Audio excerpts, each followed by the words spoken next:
자, 종점을 향해 가는 탄핵 심판 상황 전문가와 함께 조금 더 깊이 들어가 보겠습니다. 네, 오늘은 이고은 변호사와 함께합니다. 어서 오세요. 어서 오십시오. 안녕하세요.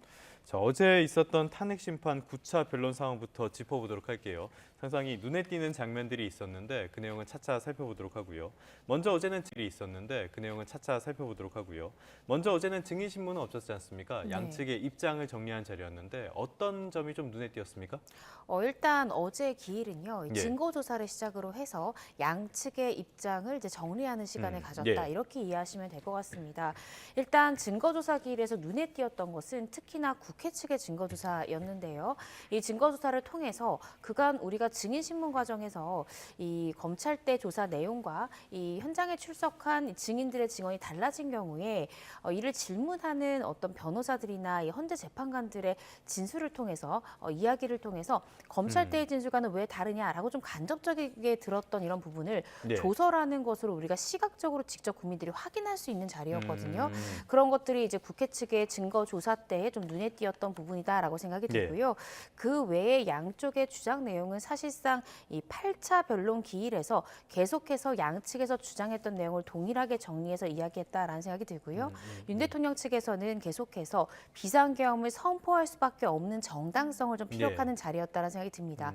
예를 들어 부정선거에 대한 의혹이 굉장히 강하고 어떠한 충분히 우리가 신빙할 만한 의혹이다라는 점에 힘을 실는 모양새를 보였고요. 예. 국가 안보 상태가 굉장히 위협적이다라는 것을 강조했습니다.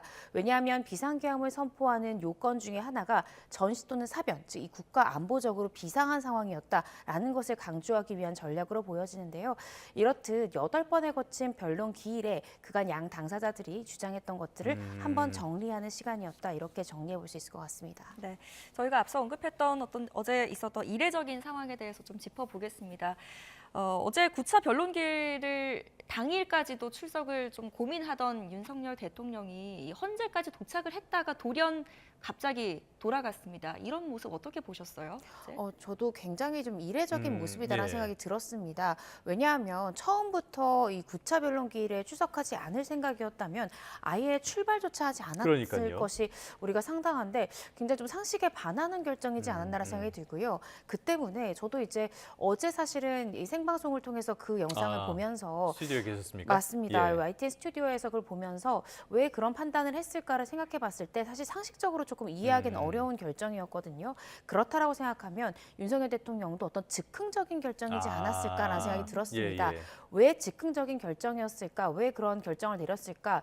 어쩌면 헌재에서는 어제 윤석열 대통령 측의 요구를 다 들어주지 않은 부분들이 있거든요. 예. 네. 가령 예를 들어서 증거 조사 시에 윤석열 대통령에게 불리한 진술을 했던 검찰 단계 주요 이 증인들과 심지어 증인으로 나오지 않은 이 관련자들의 진술 조서를 직접 법원에 현출을 했습니다. 예. 그리고 이러한 조서가 국민들에게 공개될 영상에도 모두 담긴다는 것을 윤석열 대통령 측에서는 우려를 해서 이렇게 조서가 공개되고 증거조사의 대상을 삼는 것은 굉장히 부적절하다라고 조대현 변호사가 또 항의를 하고 퇴정하는 일까지 있었는데요. 이런 부분들에 대한 불만 또 내지는 또 윤석열 대통령 측에서는 이 10차 변론기일이 윤석열 대통령의 형사재판 기일과 맞물리기 때문에 기일을 좀 변경해달라라고 요청을 했는데 재판부에서는 이제 이 부분을 들어주지 않았습니다. 예. 그래서 혹여나 이렇게 윤석열 대통령 측에서 요청한 것들이 받아들여지지 않을 것 같은 기류를 먼저 읽고 윤 대통령이 다시 이제 구치소로 돌아가는 선택을 즉흥적으로 한 것이 아닌가라고 예. 조심스럽게 추측을 해봤는데요. 사실 정확하게 추측은 어렵지만 제가 상식적으로 판단을 했을 때는 이제 그런 것들이 즉흥적으로 구치소로 돌아가게 했던 주요 원인이지 않았나라는 생각이 듭니다. 뭐 즉흥적이고 감정적인 결정일 수 있다. 워낙 이례적인 상황이다 보니까 해석이 분분하게 나오는 것 같아요. 네. 말씀하신 것처럼 이 조서가 어떤 영향을 미쳤을 가능성도 있어 보이는데 모르지만요. 네. 조서에 대한 이야기 좀 해보도록 하겠습니다. 네. 조서 공개를 굉장히 윤 대통령 측에서는 강하게 반발을 해왔어요. 이 논리는 뭐였습니까? 일단은 조서를 헌재의 증거로 쓰인다는 것에 대한 반발, 예. 또 조서가 어제 증거조사라는 기일을 통해서 국민들에게 그 조서 일부가 공개되는 것에 대한 반발, 그 두 가지에 대한 모두 반발이 있었습니다. 사실 그간 윤석열 대통령 측에서는 계속해서 이 관련자들의 수사 단계 때의 조서는 증거력이 인정되지 않기 때문에 형사재판뿐만 아니라 헌법재판에서도 증거력이 부여돼서는 안 되고 되고 이러한 조서를 바탕으로 이 헌법재판소에서 어떤 판단을 내리면 안 된다라는 주장을 계속 이어왔습니다. 그런데 이 부분에 대해서 헌재에서는 계속해서 이 헌법재판은 형사재판과는 좀 다르기 때문에 예. 이 참고인들 또 주요 증인들의 피의자 신문조서 같은 경우에는 증거력을 인정하겠다. 이 관련 형사재판의 수사 기록들에 대해 증거로 채택하겠다라는 이야기를 벌써 2차례가량 했거든요. 네. 그래서 이 부분에 대해서는 사실 더 변동을 줄 수 없는 부분인데 어제 추가적으로 이제 조대현 변호사, 즉 윤석열 대통령 측의 변호인이 또 반발했던 부분은 뭐냐면 헌법재판소 재판관들이 이제 파면 결정을 심사함에 있어서 이 조서를 참고하고 조서를 쓴다라는 것은 알겠는데 그런데 왜 증거 조사의 대상으로 이 증거 능력조차 모호한 조서를 공개하느냐라는 거예요. 예, 예. 그래서 이것을 굳이 증거 조사 대상으로 삼는 건 부적절하다라는 네. 거죠. 왜냐하면 사실 수사 기록이라는 것은 굉장히 제한된 인원들만 볼 수 있는 증거지 않습니까? 네. 그런데 이것이 증거조사라는 이제 기회를 통해서 사실은 국민들이 그 세세한 내용, 조서 내용들에 대해서 볼 수 있거든요. 네. 그런데 사람들이 어떤 헌재 재판관들의 질문이나 또 양 당사자의 변호사의 입을 통해서 검찰 당일 때는 다르게 이야기하지 않았냐라고 귀로 듣는 것과 시각적으로 정확히 조서를 질의응답을 보는 것은 그 효과가 다를 수 있습니다. 네. 예, 예. 이런 점에 대한 불만을 좀 제기한 것이 아닌가 싶습니다. 그러면은 일반적으로 이 신문 조서는 증거로 인정되지가 않는 건가요? 그런데 이번이 특수한 건가요? 이 형사 재판에서는요, 2020년도에 이 형사소송법이 개정이 되면서 경찰 작성 피신 조서뿐만 아니라 이 검사 작성 피신 조서 같은 경우에도 이 피고인이 그 조서의 내용을 인정하지 않는 경우에는 형사 재판의 증거로 쓰일 수가 없습니다. 예, 예. 그래서 계속해서 형사 재판에서는 아마 윤석열 대통령은 당연히 본인에게 불리한 진술을 한 조서에 대해서 내용을 인정하지 않겠죠. 이렇게 되면은 증거로 아예 쓸 수가 없는 조서인데 이것이 헌법재판이라고 해서 증거력 부여하는 것은 문제가 있다라는 이야기를 예. 주장을 하고 있는 것입니다. 그런데 이에 대해서 헌재는 형사소송법을 준용하도록 되어 있지만 그것은 어디까지나 한계점이 있다는 거죠. 이 헌법재판소법에 따르면 준용 규정에 대한 규정이 있는데요. 헌법재판의 본질을 해하지 않는 한도 내에서 이 형사소송에 관한 법령을 준용할 수 있도록 되어 있습니다. 예. 그래서 헌재에서는 헌법재판이라는 성질 때문에 설사 형사재판에는 증거로 쓰일 수 없다 하더라도 우리는 모든 것들을 증거로 채택을 해서 수사 기록에 대해서도 판단의 근거로 삼겠다 이렇게 명확히 밝혔습니다. 네, 윤석열 대통령 측이 어제 또 이런 발언을 했습니다. 이진우 전 수방사령관 조서도 문제 삼기도 했는데 이 진술한 대로 기재되어 있는가 물어보니 여기에 대한 법정에서 발언을 하지 않았다. 이진우 전 수방사령관이 그래서 이 검찰 진술과 이제 증언이 좀 달라진 만큼 이걸 증거로 쓰일 수 없다라는 주장인데요. 헌법재판부는 또 이렇게 말을 했습니다. 증거 중에 가장 강력하다라는 얘기를 했거든요. 법적으로 어떻습니까? 네, 그 윤석열 대통령 측의 변호인이 네. 이진우 전 사령관이 증인으로 출석했을 때 조서 내용에 대해서 본인이 진술한 대로 검사 작성 피신 조서에 제대로 기재된 것이 맞냐라고 물었던 것은 저희 법조인들은 그것을 바로 진정 성립의 절차다라고 네. 이야기를 합니다. 어. 내가 이야기한 대로 진정하게 이 조서에 적힌 것이 맞느냐라는 것인데요. 조서의 증거력을 판단할 때는 당연히 그 진술자가 내가 진술한 대로 이 검사와 검찰 수사관이 제대로 조서에 적은 것이 맞다라는 이 예. 진정 성립이 인정이 되어야 합니다. 그런데 그 부분에 대해서 이진우 전 사령관이 맞다 틀리다 어떠한 대답도 하지 않았고 네. 증언을 거부하는 선택지를 선택했거든요. 예, 그렇다라고 한다면 윤석열 대통령 측의 변호인의 주장은 진정 성립조차 인정이 되지 않고 진술자가 본인이 진술한 대로 검사가 작성했다라는 것을 인정하지도 않은 조서는 형식적 요건을 갖추지 못한 조서인데 이것을 증거조사 기일에 이렇게 공개하는 것이 과연 온당한가? 이거 증거법적으로 문제가 있는 것이 아니냐라는 이의 제기입니다. 근데 이 부분에 대해서 이제 어제 문영배 그 헌재소장 권한 대행이 이야기한 부분은 네. 이것은 영상 녹화가 돼 있다는 거죠. 네. 그러니까 내가 말한 예. 대로 적혀져 있지 않다라는 주장은 영상 녹화가 남겨져 있는 조서에는 성립하기 어렵지 않습니까? 영상 녹화물이라는 것은 조사의 처음부터 끝까지 심지어 열람 과정까지 모두 다 녹화된 예, 예. CD가 있다는 것인데 그렇다라고 한다면 조서는 영상 녹화에 남겨진 진술한 대로 적혀질 수밖에 없잖아요. 그렇기 때문에 이런 여러 가지 점을 고려해서 헌재 재판관들은 이보다 더 강력한 이런 조서가 어디 있느냐라는 발언이 나온 것 같습니다.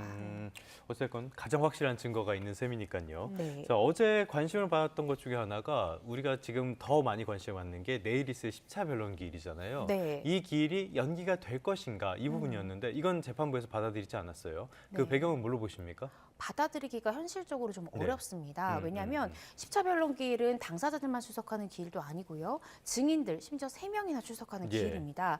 그런데 재판관들이 증인을 소환하기 위해서는 증인 소환장이라는 것을 우편으로 송달해야 됩니다. 이 송달 절차가 예. 필요하거든요. 그래서 이게 송달이 확인이 되어야 되고 그 소환장을 송달받은 증인은 만약에 정당한 불출석 사유가 있다면 또 불출석 사유서라는 걸 작성해서 또 재판부에 우편으로 송부를 해야 되는 예. 부분들이 있습니다. 이렇게 되는 시간 동안에 이 기일이 좀 걸리기 때문에 갑작스럽게 변론 기일을 변경할 경우에는 모든 절차가 조금 혼선을 가져올 수 있거든요.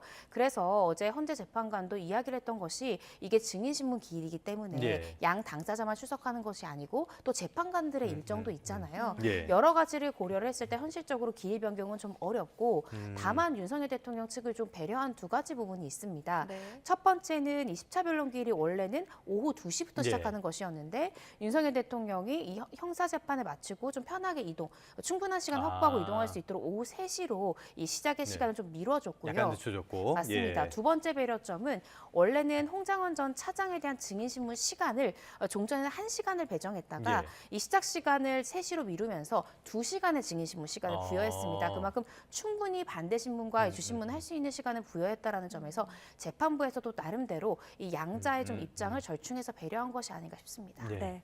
내일 10차 변론기일 증인에는 이제 한덕수 국무총리, 홍장원 전 국정원 1차장, 조지호 경찰청장이 예정되어 있는 상황인데요. 일단은 눈에 띄는 인물이 한 총리입니다. 한 총리와 윤석열 대통령이 이제 대면을 하게 될 것이냐 이 상황에 대해서도 지금 굉장히 많은 관심이 쏠리고 있는데 윤석열 대통령이 직접 이제 그 상대를 대상으로 질문하는 것은 지금 금지되어 있는 상황인데 그래도 좀 공방을 벌일 가능성은 어떻게 보세요?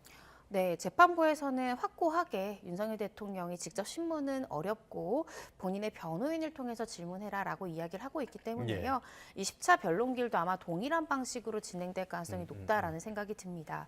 어제 있었던 이 증거조사 길 대단히 중요한 의미를 갖는데요. 그것은 내일 출석할 증인들의 검사 작성 피신 조서가 일반 대중에게 공개됐다는 점입니다. 이렇게 공개를 함으로써 내일 출석하는 증인으로서는 진술을 고정시켜야 되는 압박감을 느낄 수 있습니다. 예.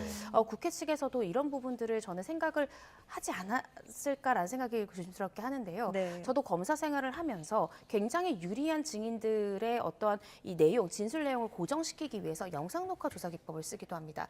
자신의 진술이 100% 고정되고 확실한 물증으로 남아 있을 때 이 진술자는 법정에 이르러서 자신의 진술을 바꾸기가 대단히 어렵겠죠. 어렵습니다. 예. 그래서 어제 조지호 경찰청장의 조서도 일부 공개를 했죠. 또 한덕수 국무총리의 검찰 단계 때의 조서 내용을 또 상세히 국회에서 공개하기도 했습니다. 어제 그 장면 아마 내일 중리로 출석할 이 증인들이 다 보았을 것 같은데요.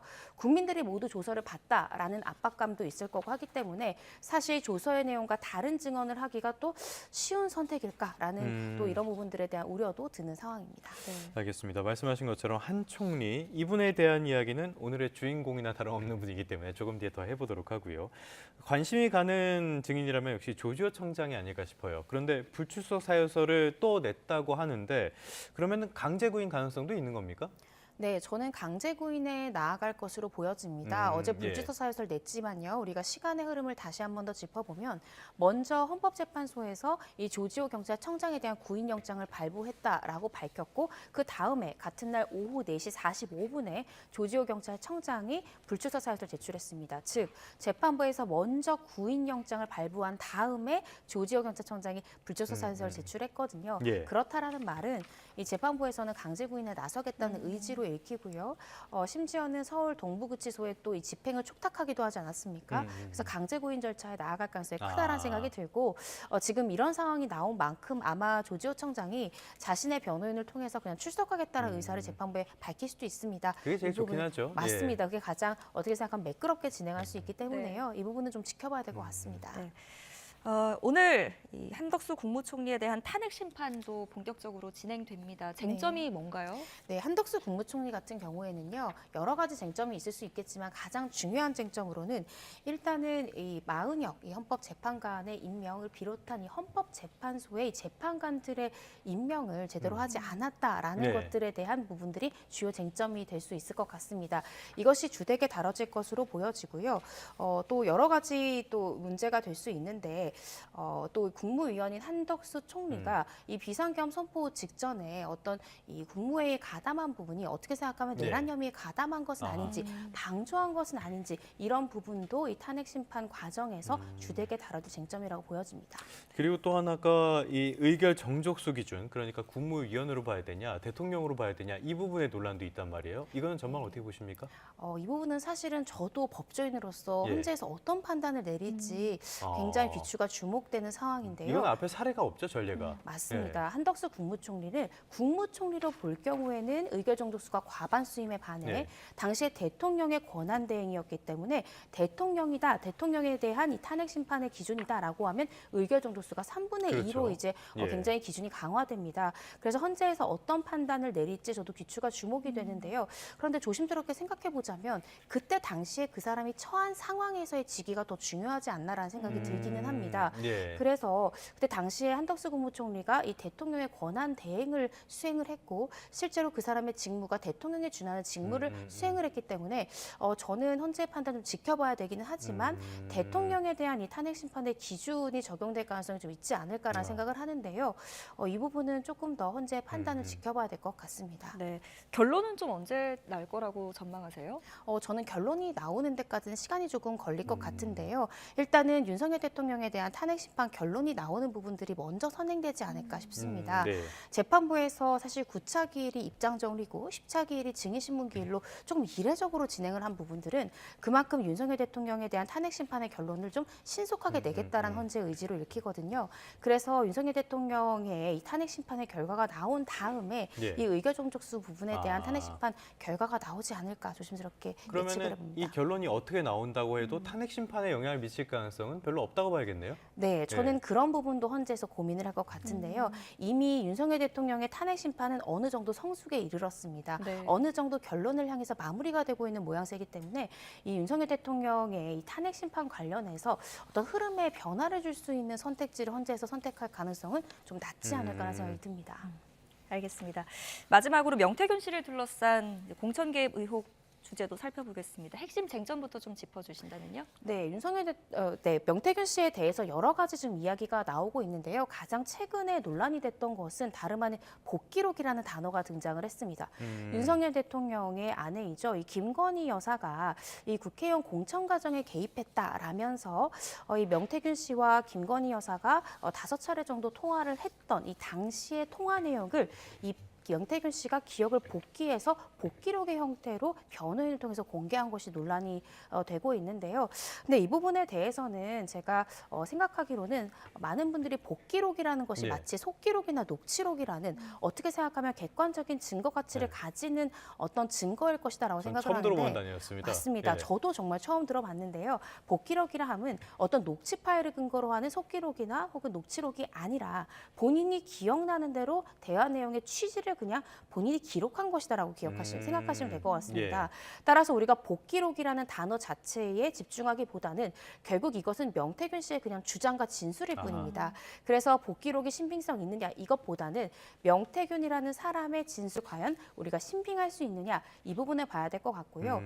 그럼에도 불구하고 명태균 씨가 이 복기록이라는 단어를 선택한 것은 자신의 진술이고 주장이다라고 하면 신빙성이 크게 부여되지 네. 않을 수 있어서 마치 어떤 객관적인 증거 가치를 가지는 이 증거인 것처럼 외관을 좀 작출하기 위해서 복기록이라는 저도 처음 듣는 이 단어를 선택한 것이 아닌가라는 생각이 들고 따라서 그 단어의 프레임에 우리가 갇힐 필요는 없다. 본질은 명태균 씨의 주장이다라는 생각이 듭니다. 네. 그냥 어떻게 보면은 그냥 양쪽 다 어떤 증언의 하나일 뿐이니까요. 네. 말씀하신 대로 너무 단어의 가치를 두는 거는 적절하지 않을 수도 있어 보입니다. 그런데 어찌됐든 이 명태균 씨를 중심으로 불거진 공천 개입 의혹 사건이 지금 서울중앙지검으로 가게 됐단 말이에요. 그러면 기존보다는 더 속도를 내겠다라는 의지로 볼 수 있는 겁니까? 겁니까? 네, 저는 그렇게 읽혀집니다. 예. 서울중앙지검에서 사실은 김건희 여사와 관련한 많은 수사도 진행을 했죠. 관련된 증거도 많을 거고요. 그래서 이 부분에 대해서 서울중앙지검으로 지금 이송을 함으로써 예. 이 명태균 씨 의혹 여부 또 이 여러 가지에 대한 의혹들에 대해서 좀 신속하고 빠르게 좀 수사를 하겠다라는 의지로 읽히고요.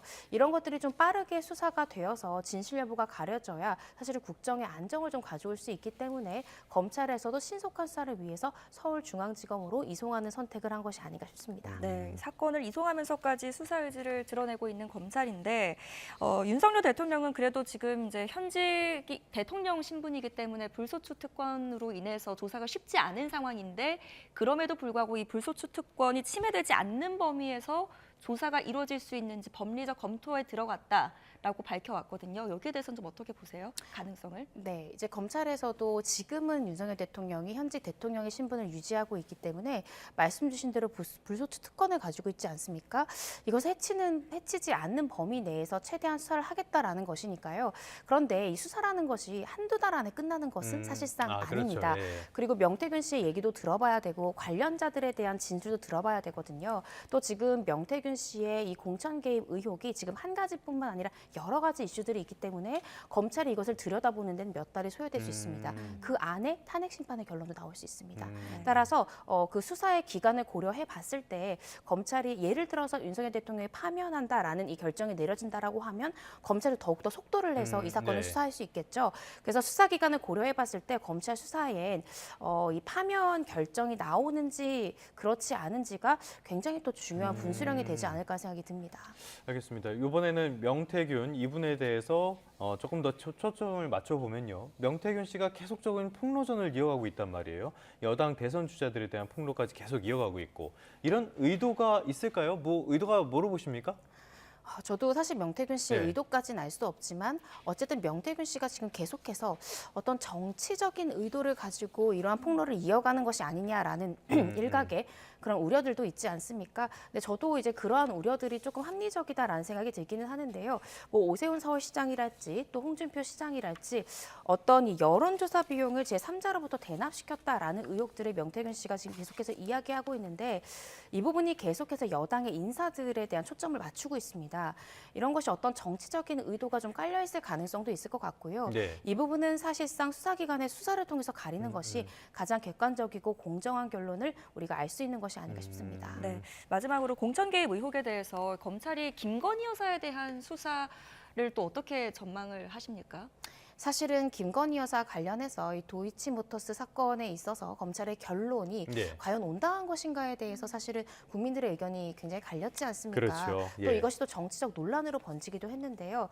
저는 조심스럽게 저도 검사 출신으로서 이번만큼은 좀 국민들이 납득할 수 있는 조사 방법을 쓰는 것이 가장 좋다라고 생각이 듭니다. 물론 수사 결론은 우리가 알 수 없습니다. 검찰도 수사를 해봤는데 혐의점이 인정될 수도 있고 인정되지 않을 수도 있지만 중요한 것은 공정한 결론만큼이나 중요한 게 공정하게 보이는 수사 방법이라고 생각이 드는데요. 어떤 게 있습니까? 김건희 여사에 대해서 공식으로 공개적으로 소환해서 조사하는 방법이 있을 수 있을 것 같습니다. 어떤 더 이상 특혜 논란에 휩싸이지 않도록 검찰에서는 일반 피의자나 참고인에 대해서 다 대면 조사하지 않습니까? 예. 검찰청으로 불러서. 그래서 어떤 특혜를 주는 것보다는 정말 정상적이고 정식적인 방법, 또 굉장히 통상적인 방법으로 김건희 여사를 불러 조사를 하고 수사를 하는 것이 그 결과가 나왔을 때 좀 공정성 시비에서 자유로울 수 있는 방안이지 않을까 싶습니다. 알겠습니다. 이 수사 상황도 계속 지켜봐야 하겠고요. 네. 지금 명태균 씨가 여러 정치인에 대한 폭로를 이어가고 있는데 해당 정치인들은 모두 사실무근이라고 부인하고 있습니다. 이런 상황도 계속적으로 저희가 짚어보면서 전해드리도록 하겠습니다. 지금까지 관련 내용들 이고은 변호사와 함께 짚어봤습니다. 오늘 말씀 고맙습니다. 잘 들었습니다.